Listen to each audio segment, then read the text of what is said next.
Hi, and welcome to this week's Fundraising Friday tip. This week we talk about the perennial problem of finding funds for operating support when most donors are more interested in funding programs.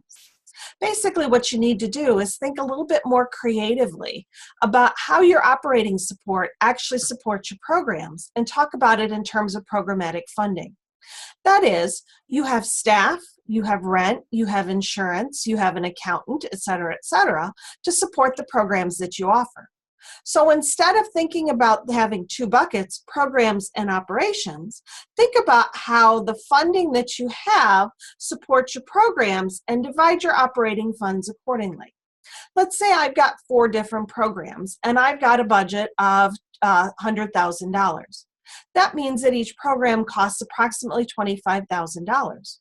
If I say that each program now supports 250 individuals, that is, if I'm doing the math right in my head, $100 per individual served.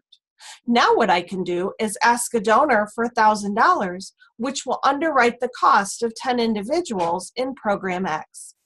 When you think about your operations in terms of your programming, it makes it much easier for a donor to understand what they're supporting, and it makes it much easier for you to raise operating support. When I get that $1,000, it's going to support the individuals in program X that I've asked for. But part of that running that program includes my rent, my light bill, my staff, my insurance. And so that funding doesn't have to go directly to the individuals. It can go to the supports around that program. That's this week's Fundraising Friday tip. Thanks, and have a great weekend.